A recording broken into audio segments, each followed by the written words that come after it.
Can I tell you a secret about drone mapping in construction? Even a small error in a drone volume calculation can mean tens of thousands of dollars on a construction site. And the scariest part is most drone pilots don't even realize where that error actually comes from. They think the big factors are the drone, the sensor, or whatever they're flying RTK or PPK, but in many cases that's not the real problem. The real problem is people process the data, draw a polygon, click calculate, and trust whatever number the software gives them. And on the construction side, this is a very dangerous mistake because a construction site is not a clean, static surface. It's constantly changing. You have temporary road, tire tracks, temporary stockpiles, machinery, containers, fuel tanks, disturbed ground, wet areas, dry areas, and surfaces that may have changed completely since the last survey. So if you calculate volume without preparing the terrain properly first, you are not measuring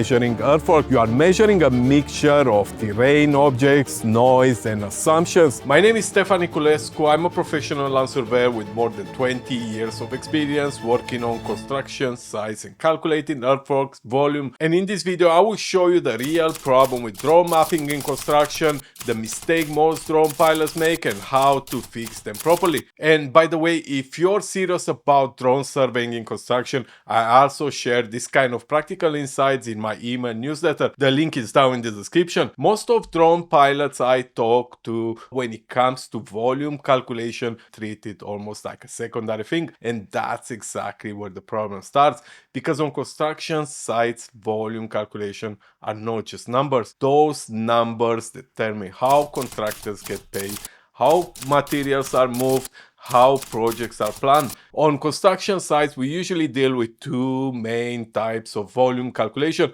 The first one is cut and fill. Cut and fill means comparing your survey against another survey, usually the design surface or a previous survey. In some area, material needs to be excavated, and in the other area, material needs to be filled. The machines doing this work, like excavation, dump trucks, bulldozers, can cost thousands of dollars per day. So knowing exactly how much material needs to be moved is extremely important, because if your volume calculations are wrong, the consequences can become very expensive very quick. The second type of volume we deal on construction sites is stockpile volumes. A stockpile is simply a pile of material like soil, gravel, sand, aggregates, or waste material, and the goal is to calculate how much material is inside that pile. These measurements are used for many different reasons. For example, tracking how much material is produced on site, managing inventory in quarries or construction yards. But again,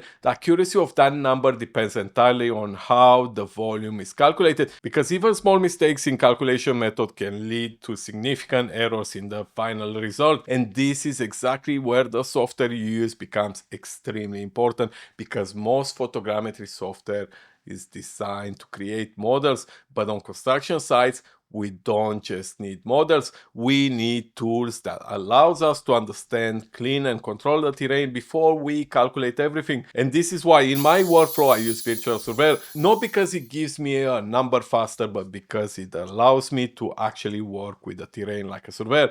One feature I use a lot of time is the timeline. Construction sites change every day. Material gets excavated, new platforms are built, stockpiles appear and disappear. With a timeline, you can load surveys from different dates and basically go back in time. You can compare how the terrain looked last week, last month, or before a specific stage of construction.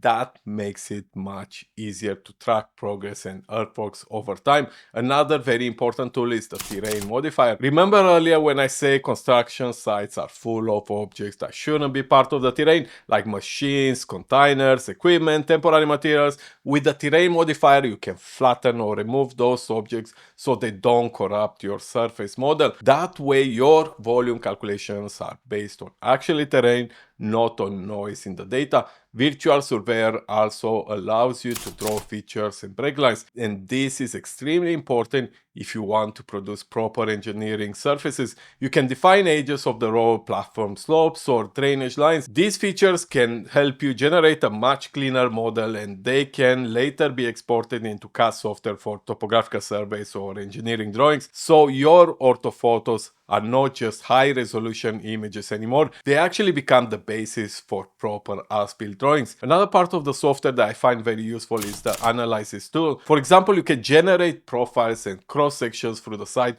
and if you combine that with a timeline feature, you can check how the levels change over time as the construction progresses. You can also visualize things like slope, stiffness, contour elevation differences, and slope direction. Slope direction is particularly useful when you want to understand how water will flow across the road or a platform. These kind of tools help you quickly spot abnormal terrain condition or grading problems.